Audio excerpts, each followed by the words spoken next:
निवृत्त कॅप्टन सुभाष निर्मळे यांचा जीवन प्रवास. कॅप्टन सुभाष निर्मळे हे मूळचे अकोला जिल्ह्यातील बार्शी टाकळी तालुक्यातील साहिद या छोट्याशा गावातील असून त्यांनी आपलं प्राथमिक शिक्षण साहिद व राहित येथील जिल्हा परिषद शाळेत पूर्ण केलं व 8वी ते 10वी पर्यंतचे शिक्षण कांशिवनी येथील श्री तुकाराम इंगोले विद्यालयात पूर्ण केलं. घरची परिस्थिती अगदी हलाखीची असल्या कारणाने 10वी नंतरचं शिक्षण न करता काहीतरी व्यवसाय करायचा म्हणून सुरुवातीला पुनोती येथे 6 महिने टेलरिंगचे शिक्षण घेतले. स्वभावाने पहिल्यापासूनच जिद्दी असल्या कारणाने छोट्या खेड्यात काम न करता मोठ्या शहरात काहीतरी मोठं काम करावं या उद्देशाने ते अकोला येथे येऊन टेलरिंगचे काम करू लागले. परंतु त्याच दरम्यान काम करीत असताना मित्रांनी त्यांना आर्मी भरतीची माहिती दिली.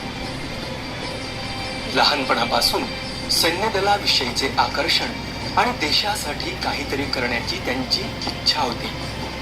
मित्रांकडून त्यांच्या या सुप्त इच्छेला चालना मिळाली आणि त्यांनी सैन्य भरतीला जाण्याचं ठरवलं व पहिल्याच भरतीत यश संपादन करून ऑगस्ट 1983च्या दरम्यान भारतीय सैन्य दलात सैनिक म्हणून रुजू झाले व पुढे ट्रेनिंग करण्यासाठी बॉम्बे इंजिनिअरिंग ग्रुप खडकी पुणे येथे ट्रेनिंगसाठी पाठवण्यात आलं व 6 महिन्यात त्यांनी आपलं ट्रेनिंग यशस्वीरित्या पूर्ण केलं.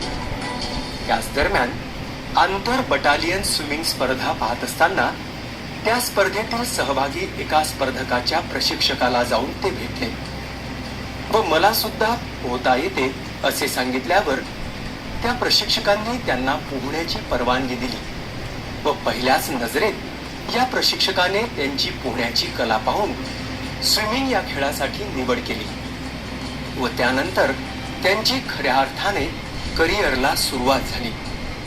त्यानंतर सर्वप्रथम Bombay engineering group central swimming team मध्ये त्यांची निवड झाली व सेना दल अंतर्गत होणाऱ्या विविध स्पर्धांमध्ये सुवर्ण पदक जिंकले. या कामाची पावती म्हणून ऑल इंडिया सेना दल स्विमिंग टीम मध्ये निवड झाली. ऑल इंडिया सेना दल टीम कडून खेळताना 1990 मध्ये राष्ट्रीय खेळात स्विमिंग मध्ये ब्रांझ मेडल मिळवले. त्यानंतर 1990 मध्येच राष्ट्रीय खेळात ट्रायथलॉन म्हणजेच एकाच वेळेस स्विमिंग 1.5 किलोमीटर, 40 किलोमीटर सायकलिंग आणि 10 किलोमीटर धावणे या खेळाला राष्ट्रीय खेळामध्ये समाविष्ट करण्यात आलं व त्यानुसार झालेल्या पहिल्याच राष्ट्रीय खेळात सुवर्ण पदक मिळविले. या त्यांच्या सर्वोत्तम कामगिरीमुळे भारतीय टीम मध्ये त्यांची निवड करण्यात आली व 1997 मध्ये कर्नाटक येथील बंगलोर सिटी मध्ये झालेल्या नॅशनल गेम मध्ये नवीन राष्ट्रीय रेकॉर्डसह गोल्ड मेडल मिळवले की जे आतापर्यंत अबाधित आहे. भारतीय टीमचा भाग म्हणून संपूर्ण आशिया खंडाच्या देशासाठी झालेल्या पहिल्या एशियन चॅम्पियनशिप मध्ये त्यांनी सहभाग घेतला व त्यानंतर भारतात चेन्नई येथे झालेल्या 5व्या एशियन चॅम्पियनशिप मध्ये सिल्व्हर मेडल मिळवले. त्यानंतर वर्ल्ड मिलिटरी ट्रायथलॉन गेम 2007 मध्ये त्यांनी सहभाग घेतला. 2002 ते 2012 पर्यंत सेनादल टीम कोच म्हणून कामगिरी पाहिली. के कप्तान सिंग, सुनील भिसे, विकास शेळके, महेश शिंदे, अखिल शेख असे बरेच राष्ट्रीय आंतरराष्ट्रीय पदक विजेते खेळाडू घडवले. फेब्रुवारी 2012 मध्ये भारतीय सेनेमध्ये 30 वर्ष यशस्वीरित्या नोकरी करून सेवानिवृत्त झाले. सेवानिवृत्त झाल्यानंतर नोकरीसाठी चांगल्या पगाराच्या संधी चालून आल्या तरी सुद्धा नोकरी न स्वीकारता ज्या मातीत मी जन्मलो, ज्या भूमीमध्ये मी लहानाचा मोठा झालो, देशासाठी खेळाडू म्हणून 30 वर्ष नोकरी केली, परंतु मनात एक नेहमी दुःख राहिलं. ग्रामीण भागात जे विद्यार्थी राहतात, सेनेमध्ये व पोलीस सेवेमध्ये जाऊ इच्छितात, यांच्यासाठी काहीतरी करायचं हेच यानंतरचं ध्येय होतं.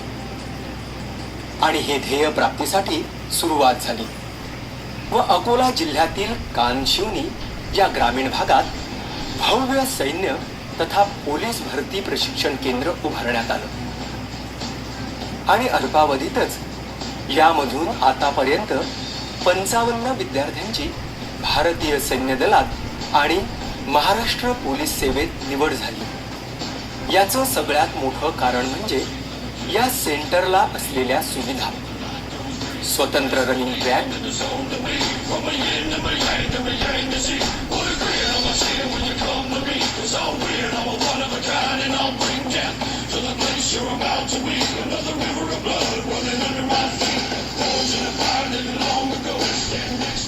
जिमची व्यवस्था,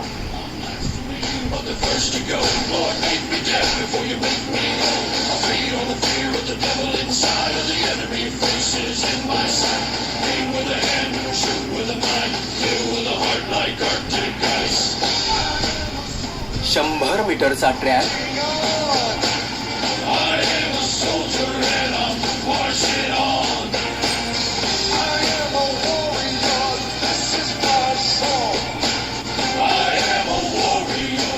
लॉंग जंप आणि गोळा फेकची व्यवस्था,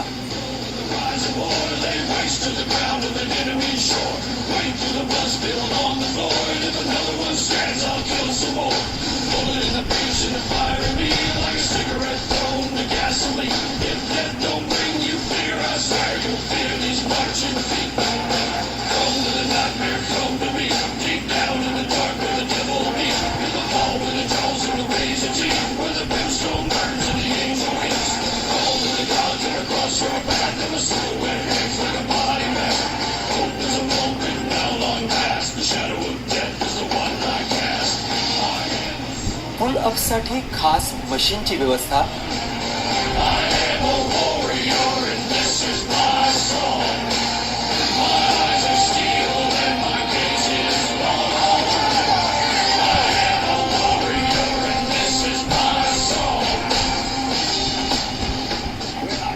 राहणे, जेवण, मनोरंजनाची व्यवस्था,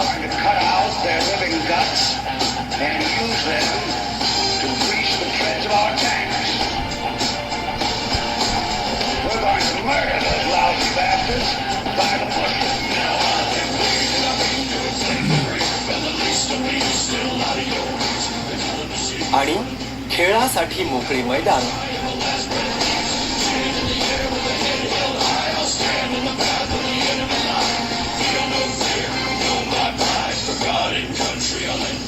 या सर्व सुविधा नैसर्गिक वातावरणात उपलब्ध आहेत। मित्रांनो, आज आपल्याला संधी चालून आली आहे। ज्या व्यक्तीने राष्ट्रीय आंतरराष्ट्रीय स्तरावर इतिहास घडविला, ती व्यक्ती स्वतः ग्रामीण भागातील सेना व पोलीस सेवेमध्ये जाऊ इच्छिणाऱ्या विद्यार्थ्यांसाठी मार्गदर्शन करण्याकरता उपलब्ध राहणार आहे।